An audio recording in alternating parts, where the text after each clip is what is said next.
Welcome, folks, to another episode of Beyond the Numbers.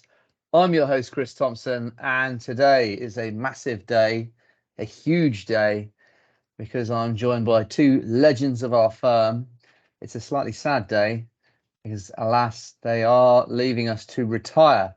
So I have former managing partner Kath Parker on one side and a former legendary partner, Andrew Dore, on the other.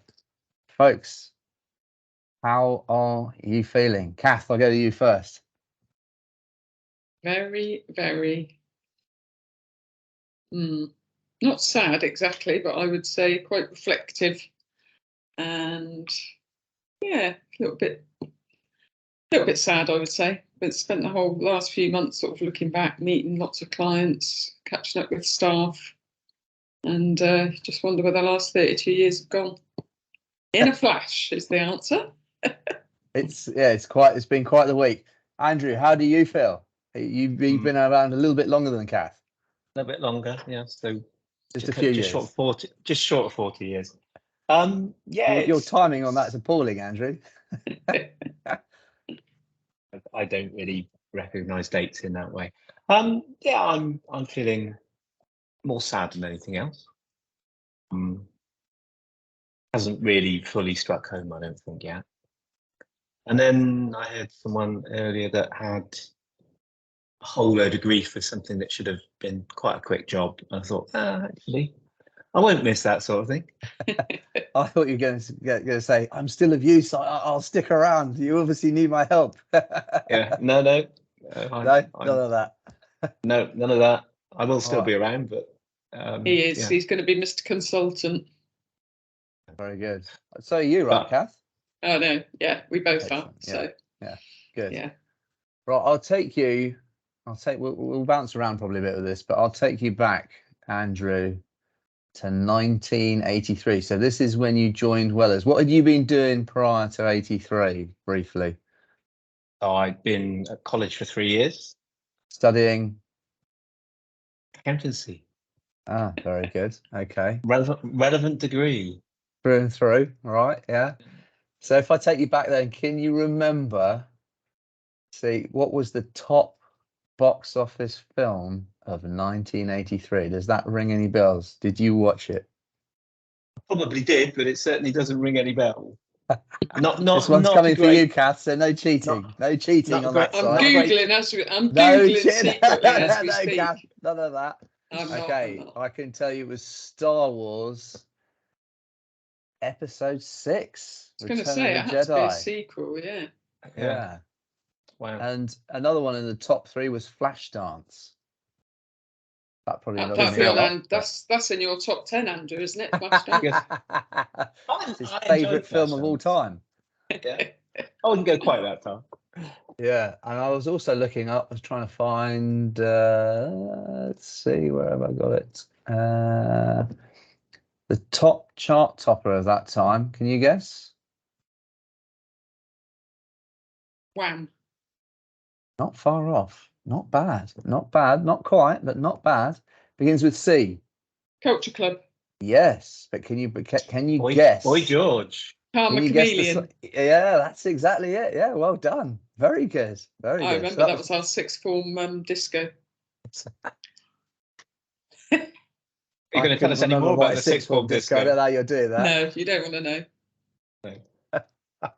Very good. All right, so Kath, I'll come to you. So we'll start with the chart. What was the chart topper? No cheating.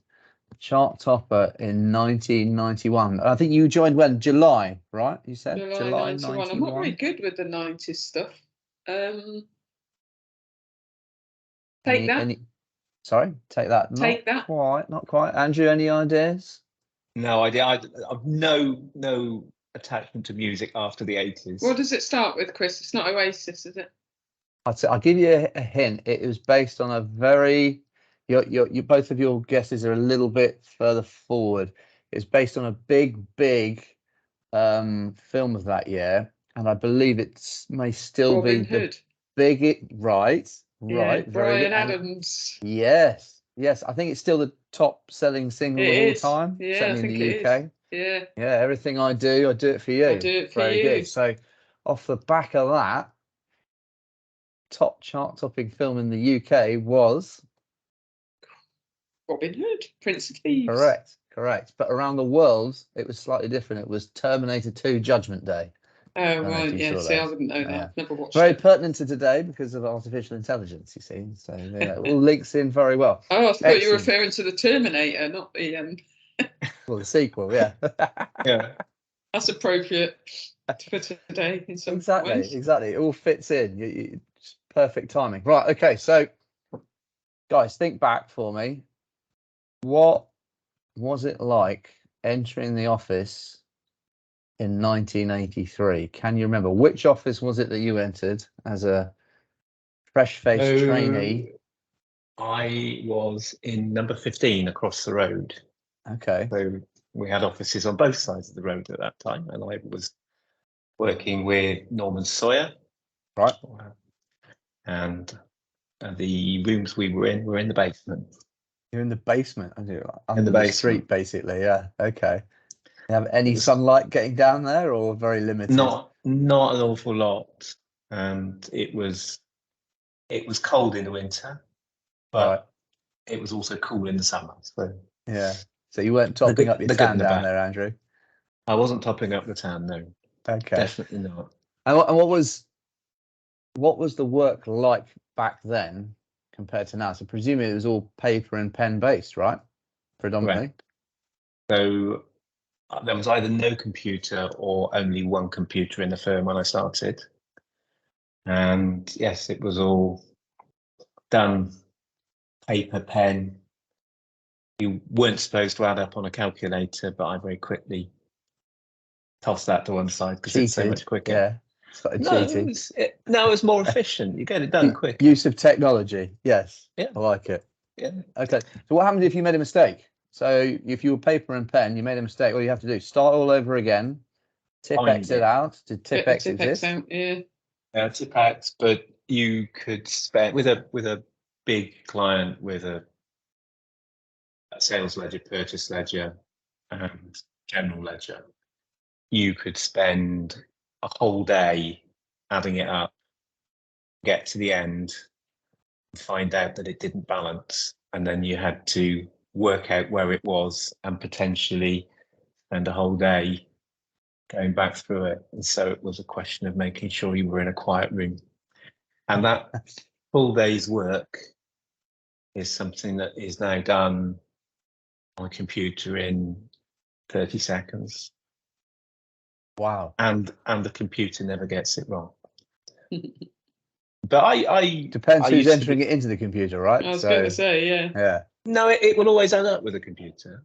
But I used to be quite good at it, and I learned the hard way because you don't have to spend an extra day going through it again to make sure you concentrate on getting it right. And I could usually find a quiet space, get it done, get it right first time, and that was a really good feeling. So your career spans the rise and the beginning of digitization. Yes. Because digital started coming in the 80s, a bit more in the 90s, and then really seemed to fly sort of from 2000 onwards, particularly with the internet. So I thought your careers, both of you, were quite interesting in that regard. Now, Kath, you started, as I understand it, you started in London, right? Mm-hmm. And what was it like amidst Robin Hood, Prince of Thieves mania, walking into the London office, and what presented itself to you as a trainee? I was really excited because our offices at the time were in Soho Square. Oh, right, nice. So super trendy, really, really nice part of London. Until, of course, I got to the office because I hadn't been to the office. I had my interview in Oxford. Right. So I was expecting, glamour. And I got sort of quite dark, damp offices on the fourth floor of, I think it was 22 Soho Square. Can you remember, Andrew? I can't remember the number. Yeah. I was a bit older because I'd been to uni, done geography and sociology. I was intending to be a teacher and I'd done a few things, gone travelling. So I was nearly 26 when I started. And Where do you travel to? where was I living? No, where do you travel to when you went traveling? I'm just curious. Oh, I've done a little bit around. I went to kibbutz in Israel for a few months. Classic. Yeah, right. Amazing. Went to stay with my brother when he was in Cyprus. Just got the boat across, and then came home. Worked in a pub for a while to raise some money, and went off to America and Canada. Nice. So when I got back, Eddie, who's my brother, working in the Oxford office with Andrew, said that they were looking for a trainee in the London office. And my first thought was, no way, not going to be an accountant. And isn't that what most accountants say? Yeah, well, you can see why when Andrew describes what the work used to be like. Yeah. But obviously, I changed my mind, and yeah, it was great actually. There's Sharon Cruikshank, who's still with us, was my trainer. She taught me everything I knew. Wow. Carmini, who still works with us, she was there. Neil Beck, who went on to be the managing partner, he was my sort of manager, my main boss. He was a manager at the time. He was a manager. He just qualified, I think, and he'd just been sent up to run the London office with the help of some of the partners from Oxford, because I think he just bought a small firm, obviously in Soho Square, taken it over in '89, and then I came in '91 as the first sort of Wellers employee, and yeah, just went from there. It was a good time to join, I think, because Neil was out and about getting new clients and trying to make the whole thing take off, and it did. If I think correctly, you both joined the firm kind of in the middle of recessions, right? Yeah. I don't think '83 was particularly good. I mean, I don't remember it well because it was about 2 at the time, Andrew. Yeah, very good. But '91 I remember very well, and that was definitely in the middle of a recession. And so he did well just to be in employment is an achievement. Well, that's why I took the job, because I couldn't get anything else. Not being mean. No, I was trying to get back into housing. Sell it, Kath. Sell it. Sell the dream. I was trying to get back into the housing world because I was a homeless sort of housing officer, but there was just nothing. So I think it was actually my dad who said, "You better take that job." So thus began the beginning, sort of a family business, because you mentioned your brother earlier, Eddie. Presumably by this stage he was long a partner at the firm. Yeah, he was a partner. I can't remember. He was a partner before you, Andrew, was he? Yes. Yeah. So I think Eddie started in 1973, straight from school, pretty much, and I don't think he took his time qualifying because he was. That's an understatement. Too busy partying. I think he became partner in something like 1986. 86. Yeah, I was a year or two after him. Yeah, he retired. Sorry. 2 years ago after 47 years.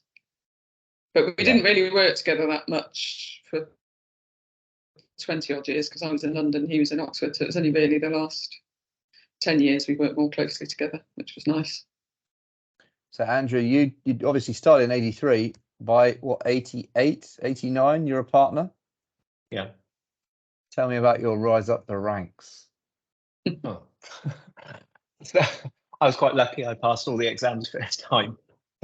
Show off. And you right. Yeah, and then as I was, you could make it balanced first time as well, by the sound of things as well. Yeah, and as I was a sucker for punishment, having done the chartered accountants exams, I went on and did the tax exam. Right, okay. And that was very interesting, and it's stood me in good stead over the years. So your upskilling helped your promotion. Yes, knowledge and skills. I nearly left after I did the tax exams, and then didn't. And unfortunately, I didn't, because the place I'd gone to had got an offer from was Arthur Anderson. Who? Sorry, who? What? Yeah, but it was you get very pigeonholed in some of these big organisations, and it would have been very narrowly focused in one area, and it meant travelling to Reading, which isn't as bad as travelling to London, I suppose. And yeah, I worked out that I was better staying put, which was just Did somebody persuade you to stay, Andrew? Yes. Who was it? Probably Norman, was it? Brian. I think, yeah, Norman, Bryant, yeah. They had a word in my ear. And my bank account. That's something we've got in common then, because I handed my notice in after I qualified. Oh my goodness, it's all coming out now, folks. I know. Blimey. Yeah. Yeah, It's fairly standard though, isn't it? You see it when you qualify and you think, well, I'm going to go and see what else is out there. Yeah. I never handed my notice in. Was that your motivation, Andrew? You qualified and got an offer? Yeah, well, I qualified, I got an offer, wanted to buy a bigger house, etc., etc.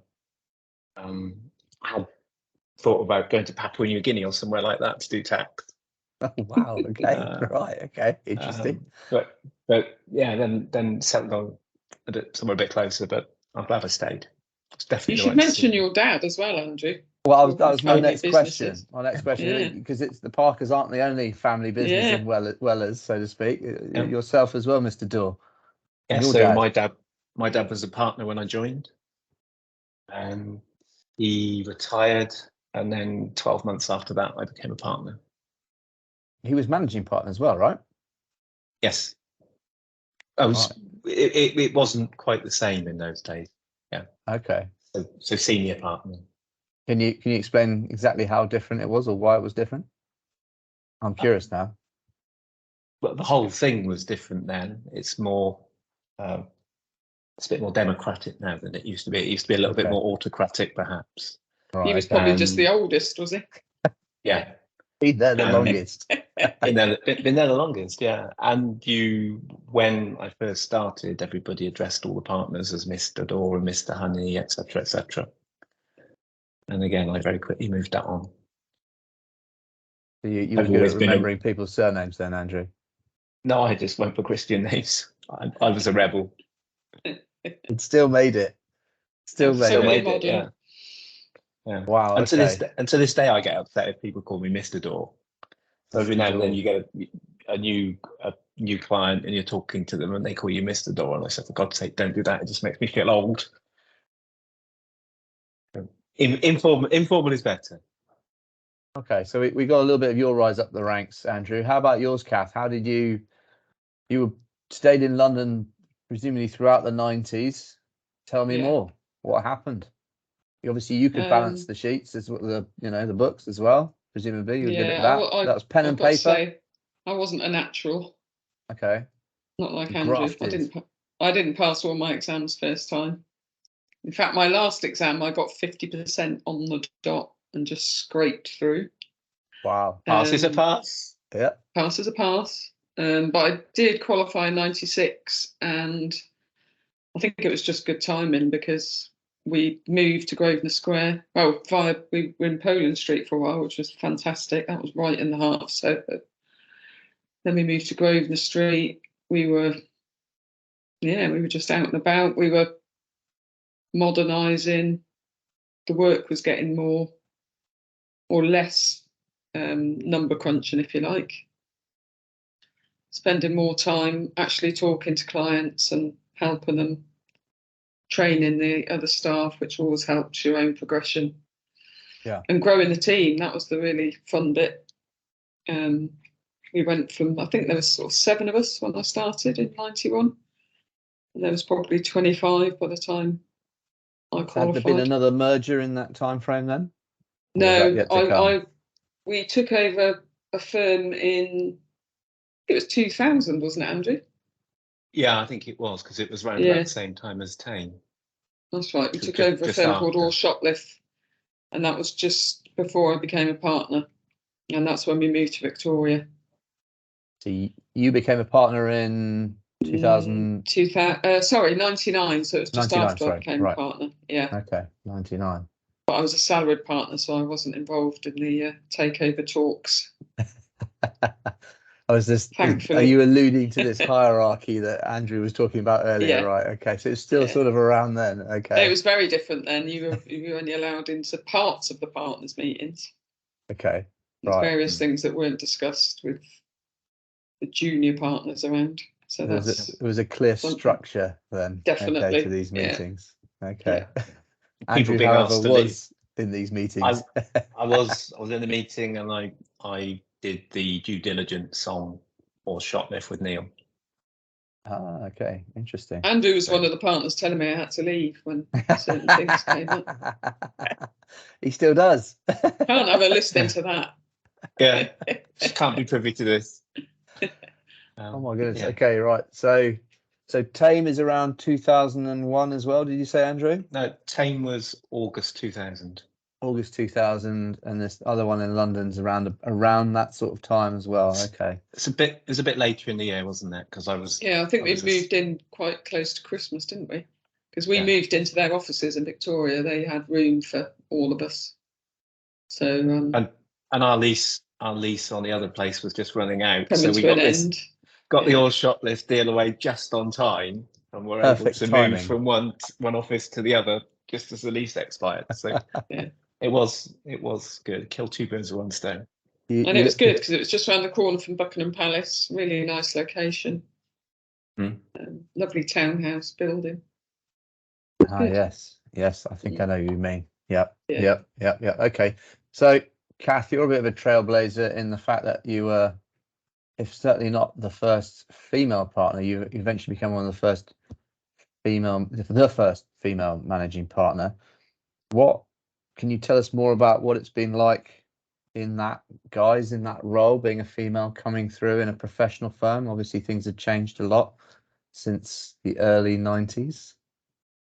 Yeah, I think my experience was very different to, I think it was Angela and Lorraine and Margaret. And 3 female partners when I joined, which was actually quite a high percentage back in the day. I think Wellers was quite modern in that sense. A lot of the other firms, certainly in Oxfordshire, were all male at that time, I think. So trailblazing even then in that regard. I think Wellers was, yeah, definitely. And they were senior partners, weren't they, Angela and Lorraine, certainly, by the time I became a partner. And to be honest, I didn't really see it as a thing. I think London had changed then. The networking world had changed. It was much more diverse than it would have been. I used to actually see a big difference when I went to things in Oxford. I think Oxford as a business community was a little bit behind London at that time. But I never felt it was an issue. I never felt it was a problem with clients. I think it's more age. Clients always like to think when an outgoing partner is replaced that they're not getting somebody wet behind the ears and somebody young. So I think that was probably more of a hindrance than the fact I was a woman. So yeah, I could see it changing. The lawyers seem to be a little bit behind us, I would say. Really? A lot of the legal practices at the time were still very male dominated, and that's gone completely the other way. I think female lawyers now are the dominant, probably 55-60% of the industry. But accountancy is, it was a meritocracy as far as I was concerned. If you were good enough, then it was there for you. You didn't even think about it. The difference was I didn't have children. I didn't have children. Yeah. That could have changed things because I think when you have to step out for a period of time, things can move on quite quickly. So I do think that was probably a factor as well. But having said that, Angela went and had 2 children. Lorraine had a daughter, and they came back, and it was all good. So was one of those 2 the first female partner at Wellers, or do we have some before then? I think it was probably Margaret, because she was made a partner with Eddie. Yeah. Right. So you're going back sort of mid-80s. 70s, 80s, right. Okay. 80s, In fact, no, sorry, Lorraine and Angela were made partners with Eddie, weren't they? I'm sure there was 5 or 6 partners made at the same time. Yeah, I think Margaret came in with that group. Yeah, so there was 3 female partners all at once when Eddie was made a partner, mid-80s. It really was trailblazing stuff in the 80s. Yeah, it was on the front page of the Oxford Mail. Oh, wow. We've got to try and find that somewhere. I'm not sure because they were women, but they were all sort of hand in hand going down the high street. The 6 new partners. or 5 new partners, however many it was. We've got to find that. There must be something Eddie's somewhere got it in the somewhere. archives. It's Eddie will definitely have it, there. yeah. I'm sure Eddie's got a copy of it. I feel like this chat is giving me quite a good basis for a history of Wellers on the website. I've got bits, but I need more, and this is a great starting point for more of that. All right, okay, interesting. Wow. So for you, women in the workforce wasn't a thing. You just ploughed on, as if your achievements, your successes, your relationships with clients would do it, and they did. When did Wellers start taking on IT and computers? Because that's a massive thing. I'm guessing 96, 7. Yeah, it started slowly and then just snowballed. And how did I that work? remember- Was it just one in the office and one person could use it at a time? So initially there was just one, and then there were more, and they Computer were rooms. in computer Yeah. rooms where you could go and you get on a computer if one was free, and then the rooms were networked within the room, and then the 2 networks were joined, and then distributed computers Between the offices, right? Okay, Oh no, it was within just each within office. each office. Okay, Each office was discrete, and then clearly, eventually, as the internet got better, we were able to link all the offices. I like that. remember we won Internet. quite a big client in London, and I think that was about 2000, and they were asking for email addresses. And I remember saying to Neil, "What's an email address?" What's that? Yeah. And he said, "Well, we have set one up," and it was like info at Wellers Accountants or Wellers London or something. So I was able to say to this client, "Oh yeah, we've got an email. Just send." I don't have a clue what I was talking about, but within a year, it was just all change, wasn't it? And we had to move because the clients were starting to say, this is how we want to deliver our information. Yeah, but before the internet, we had the fax. Yes. And Did you have pages as well? You have the old pages? Did you have them? No. But the fax machine made a massive change. So previously, a client could ring and say, "Have you done?" "Oh, yeah, the letters in the queue." And it was, "Oh, great, can you fax it?" Whereas previously, you could buy yourself a couple of days, and then the fax just revolutionized it. Time pressures, timeline lost getting that bit of smaller. time. And then obviously email now is just instant, and people Yeah. people think you've got nothing to do but reply to their email, and they're expecting almost similar. They expect you to reply before they've pushed send. Yeah.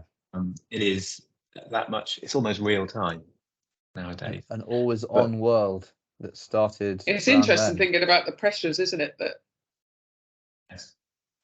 So has Everything the has pressure got built? about much the more competing condensed. pressures. There's lots of things where I wish I was starting my career now that's so much better.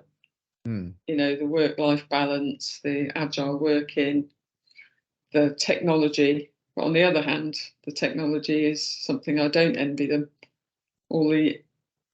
It impacts on every aspect of your life, doesn't it? Because you've always got your phone with you, you've always got WhatsApp messages, you've got so many different ways now of people contacting you that it can be quite.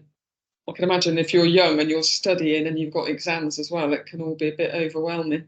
Yeah. Yes, and you've got so many things on the go at once.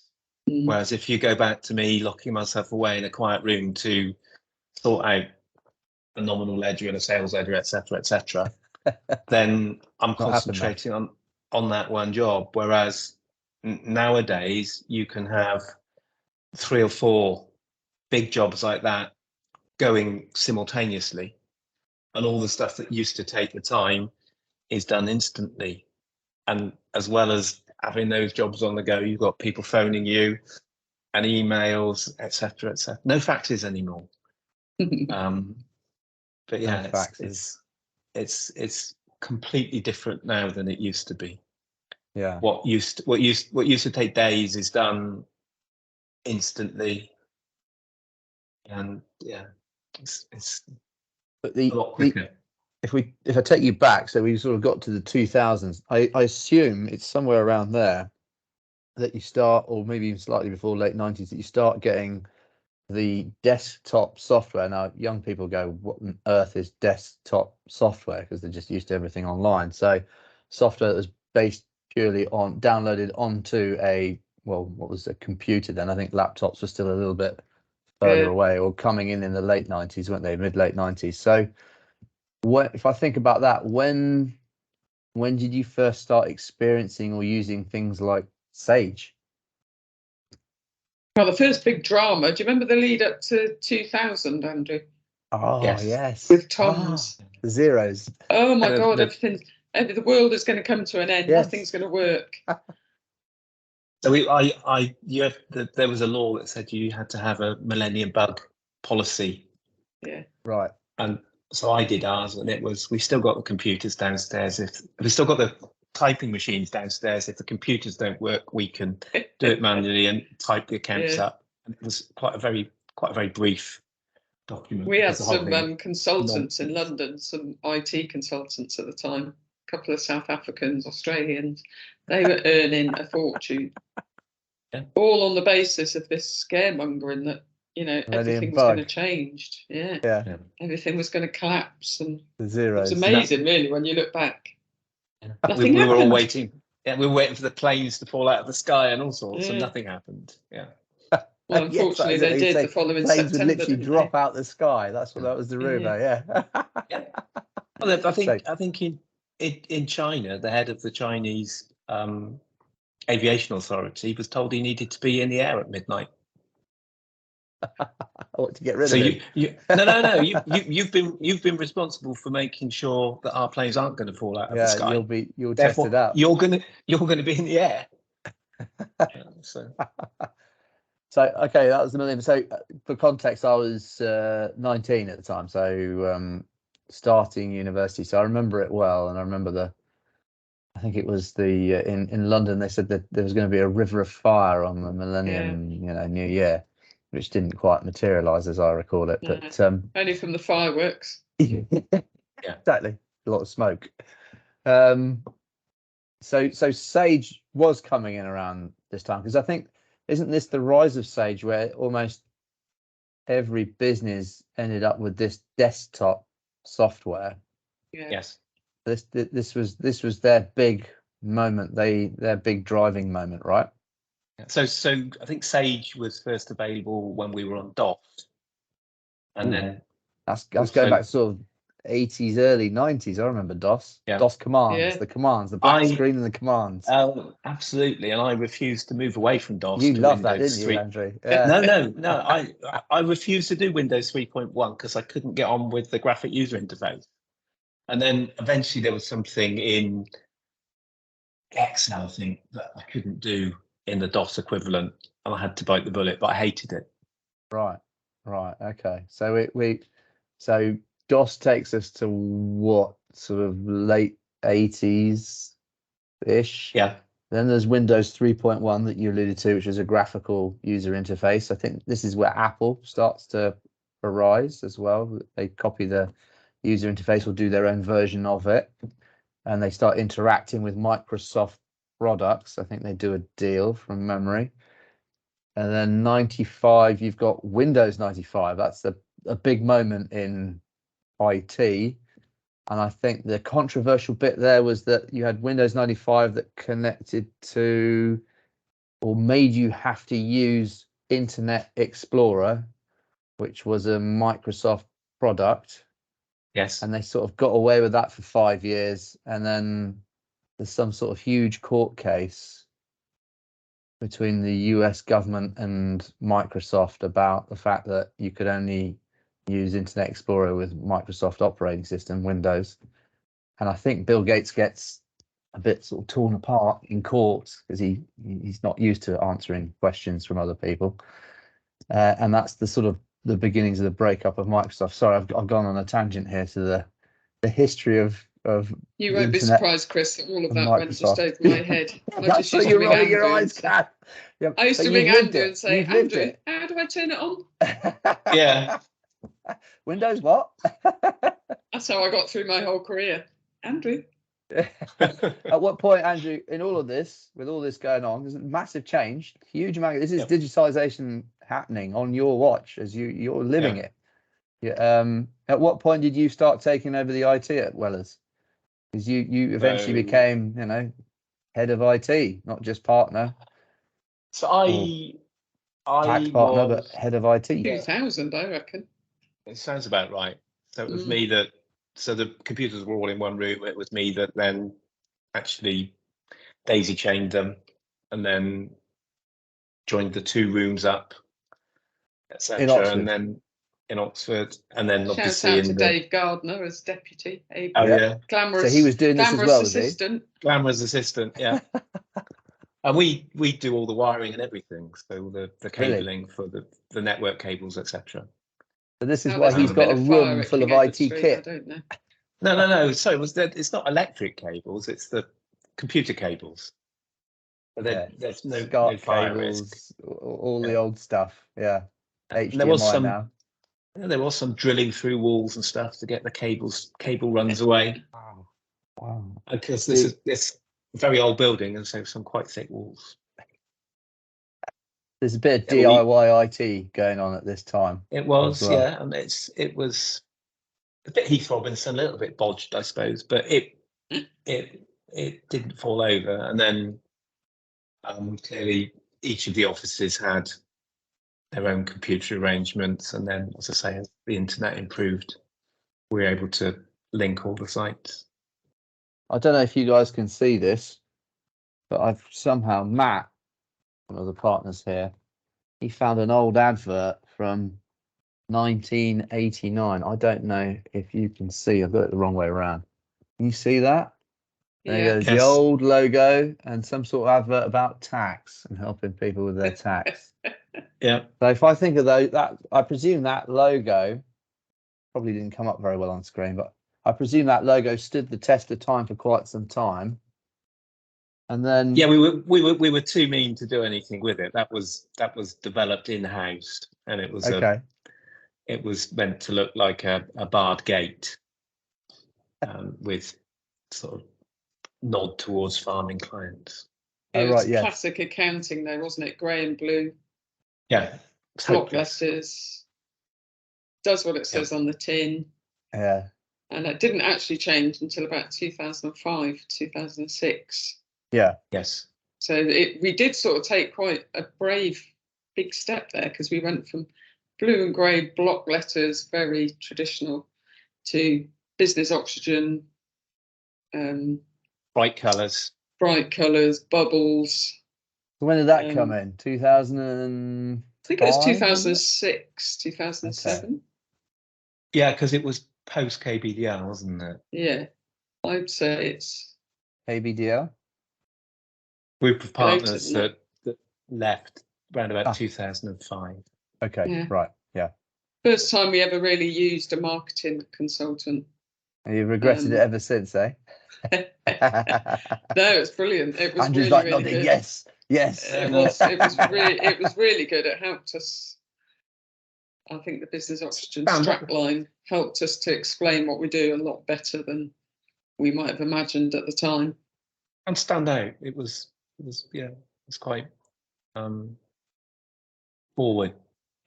Yeah. If Had a I few recall- clients, a few of the older clients say, "Why are you sending me party invitations?" When we first wrote to them on the new headed Or paper. like balloons. Yeah. Yeah. But generally, I think it went down quite well. Didn't you guys hold a bit of a sort of brand relaunch from memory? And you had, wasn't there a terrace somewhere that you hired out and had clients over and stuff? Yeah, I think it was Soho Club in Soho, funnily enough. Soho House. Soho House. Oh, Yeah, nice. we had big rebrand, relaunch. I think it was there. Those We 0506, had lots of 06. events, but yeah, I would say Okay. so. So software's really kicking in now. We're well hooked up to the net. Is this the sort of time period when time recording really starts coming into its own? Time recording was with us always. I know, but I'm thinking about more sort of real time entering it in as you go along, kind of recording, or not. think it was a bit later than that, wasn't it? I can't remember when we ceased being paper-based with time recording. I don't think it was So- until we got CCH. So it's about 2010, 11. I can tell you 11, yeah. when I joined in August 11, there was definitely no paper-based time recording. Yeah, I think it was 10, 11. Well, no, hold on. No, Did we go from there was something with CBSL that was computerized before that. It was in between, wasn't it? Yeah, but when I started, it was record it in a diary and then transfer it from the diary onto a timesheet. Timesheet submitted monthly. Timesheet goes off to computer bureau. It's one of those timesheets that you did that sort of with Yeah. it, is it? One of them? Yeah. I found my diary You when we put were it in the moving. wall. Yeah, found my first diary. It's hilarious. You found your first diary? Yeah, I think I've got it at home. I thought I can't chuck that away. Wow. 9th of July, What did it 2000. say? I think I just put training for the first day. Making coffees, 6 units. Getting sandwiches for the partners. Even 6 down units. to units back then. Even Yeah. Wow. Oh, Okay. yeah. Oh, Yeah. okay. They were 15 minutes units at that stage. Okay. Yeah.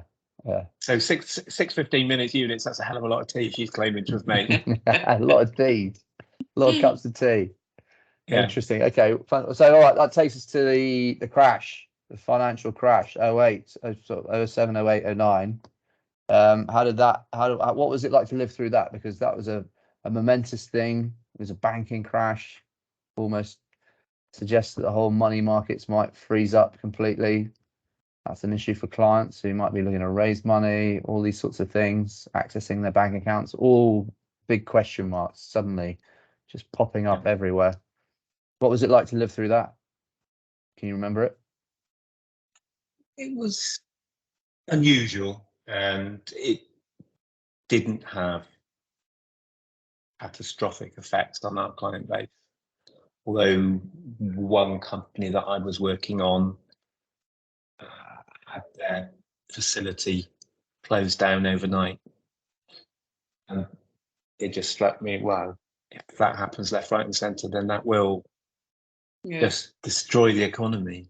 Yeah. I think there was a few weeks of quite nervous.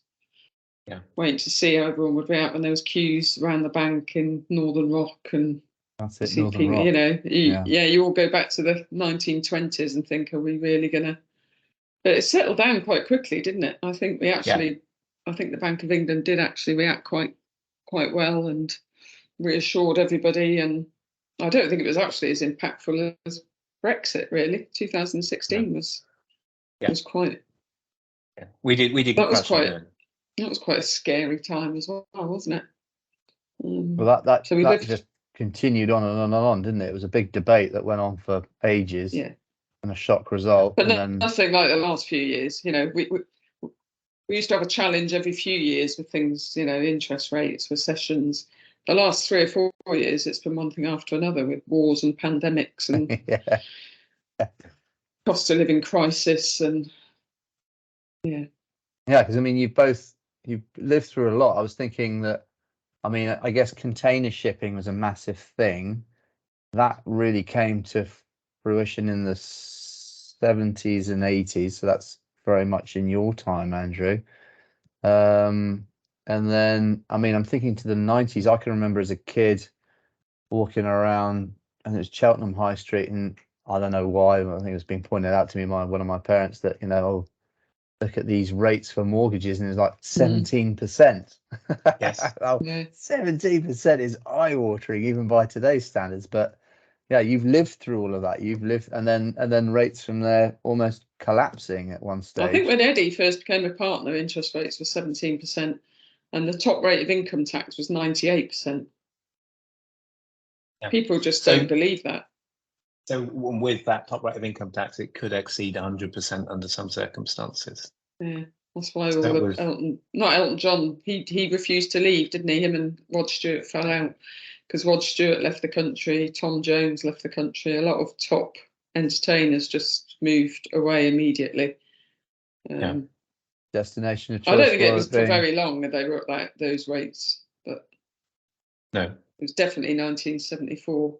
That was, All right, that was okay. Dennis. That was Dennis Healy, wasn't it? And then Nigel Lawson stopped everybody by bringing the top rate down to 40%. I can't quite remember when that was.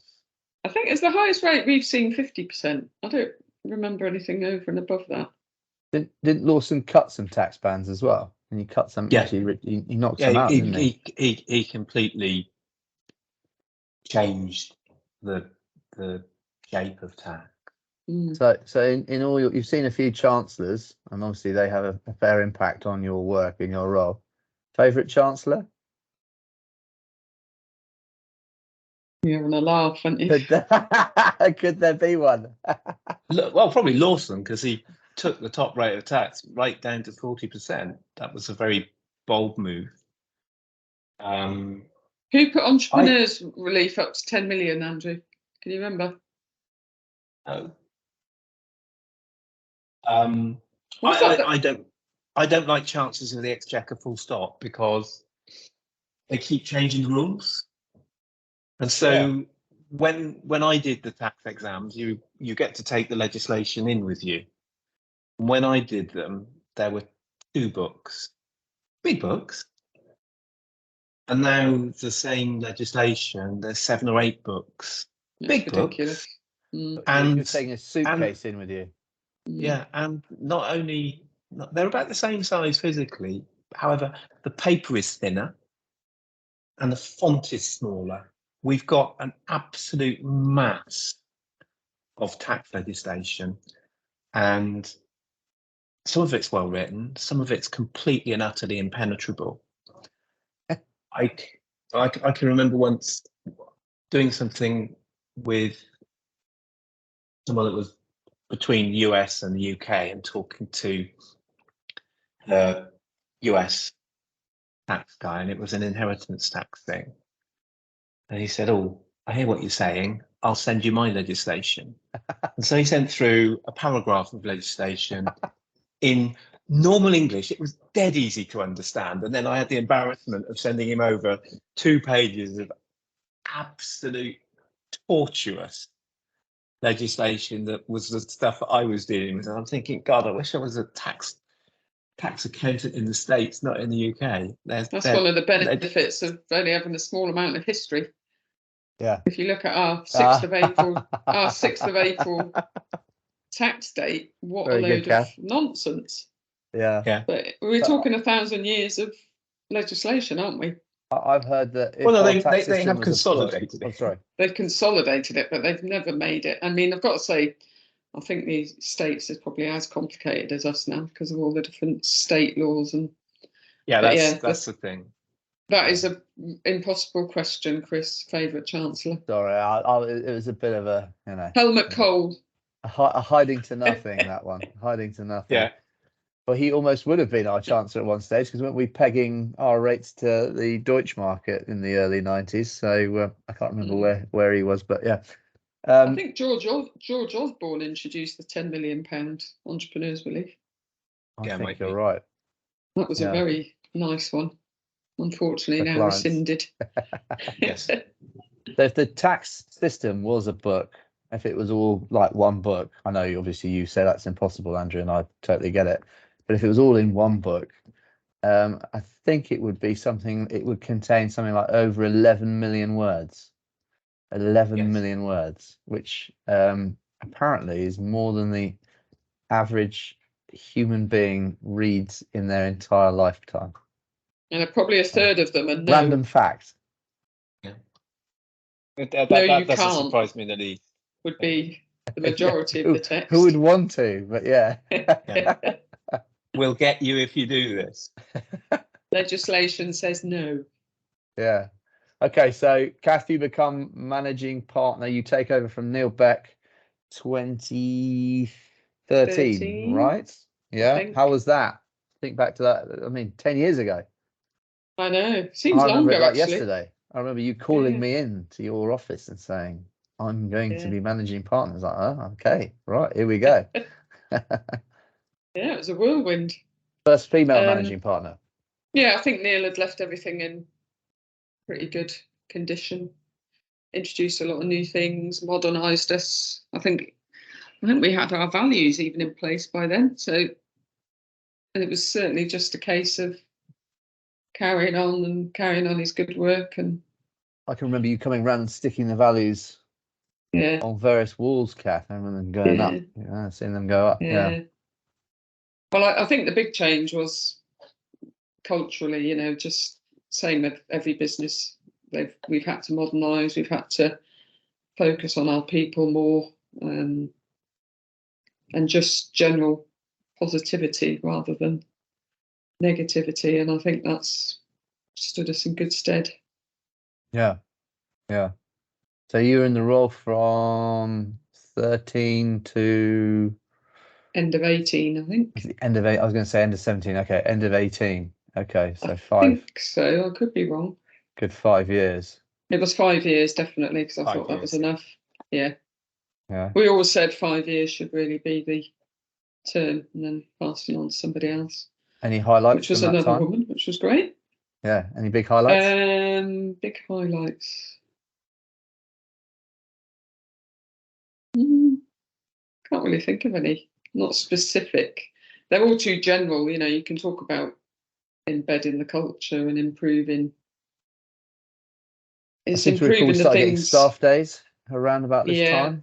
It's improving the things that are not statistical, and not, you can't add them up and count them and say, which is obviously what accountants do. It was more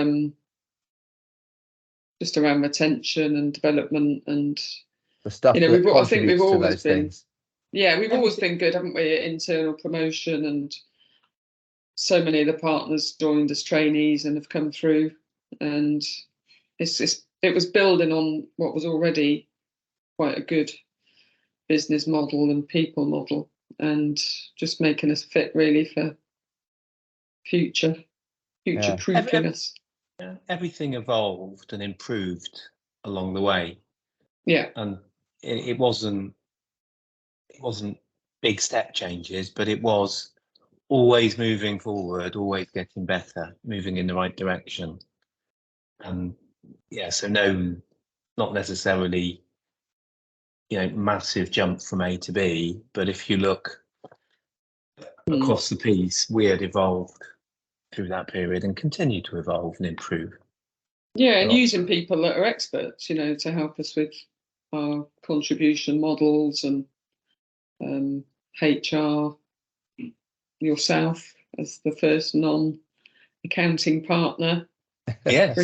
Bringing fresh ideas, bringing new ways of looking at things. I think that's all of those things have helped to appreciate it. move us forward. Well, I guess I could talk to you guys all day and all night about this stuff because it's fascinating. I just think that the fact that you brought the firm through into this digital age with massive transformation is remarkable, and that you lived through in the workforce the beginnings of it. I was born into the beginning of digital, so I have a bit of a memory of analog and digital, so I'd probably be one of the last generations, but I didn't work through that necessarily.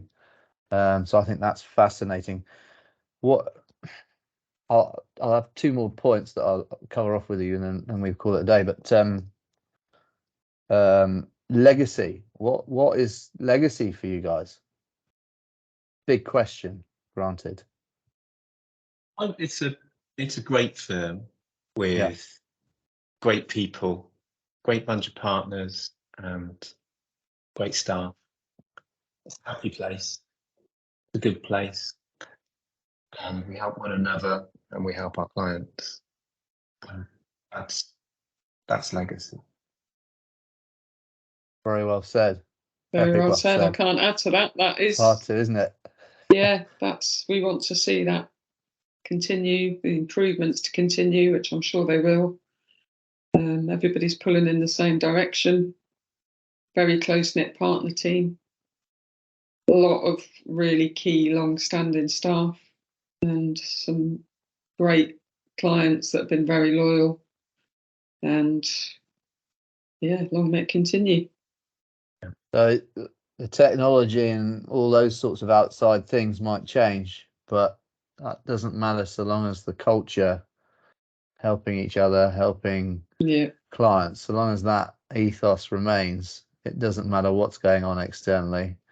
We are the drivers of our own fate in that regard. That's right. Yeah. And what one other thing we decided as a partner group a long time ago that it needs to be fun. Yeah. And it is fun. It has been fun, and I'm sure that will continue. And I think it is a very important thing because we all spend a lot of time at work. If it's miserable, that's not that good. And I don't think. Oh, what's happened there? You're I don't still think on, it's Andrew. healthy. We can still hear you. Yeah. Yeah. Okay.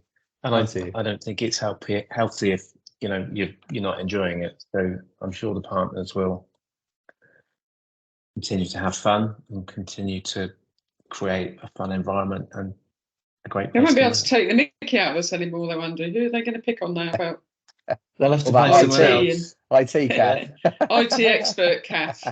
That's the joke all the time. What are they going to do without us? They'll have to get a new Simon. Watch your back. Yeah, Simon Smith. Yeah, head of IT Banbury. Yeah. Somebody else has got to be the butt of the jokes now. Okay, so what next? What does the future hold for you individually? I haven't worked it out yet, really. So, a bit more travel and spend time with the family. Yeah. Yeah. And then I think when Pam gives me a list of things that I need to get done, I'll probably be back in here asking for a job. What, on Monday? Yeah, quite apprehensive, it has to be said. I'll be offering to work for free. And you, Kath? Same as Andrew, really. Family, travel, Any particular reading destinations? some of those books that have been on my list for a long time.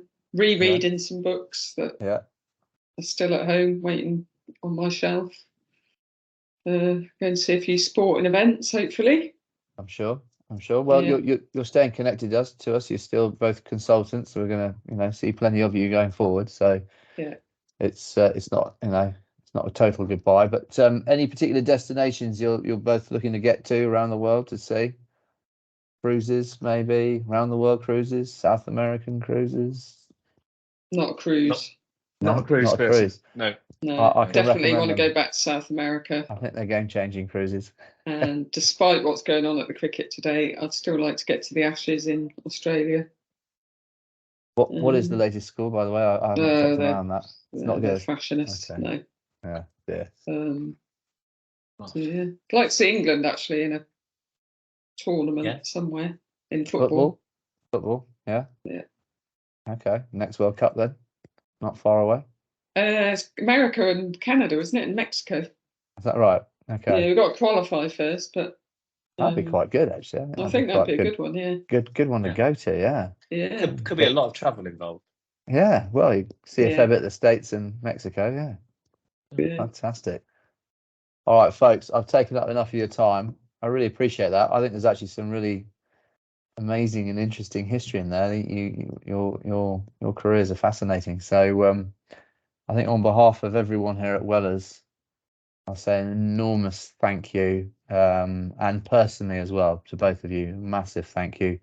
Really appreciate your time and input, and the fact you were willing to listen to my crazy ideas on occasion, and just wish you all the very best going forward. But I know that we'll see plenty of you, and really looking forward to seeing what the future holds for you, and and with us going forward. So it's time for a drink, I think, a little drink, because today is the day. We've actually done this interview on the day, and it's almost time for drinks time. So bit more fun to be had yet, Andrew. Okay, indeed. I think there is, yeah. Yeah, plenty more drinks, Okay. Andrew? Not too many. We'll see. Easily Thanks, led Chris. astray. That's my problem. Yeah. Cheers, Chris. Just Thank stick you to the very much. halves, Andrew. I'll do that. Appreciate it, folks. Well done. Bye. Okay. Cheers. All right. you. Bye. Cheers. Bye. Bye.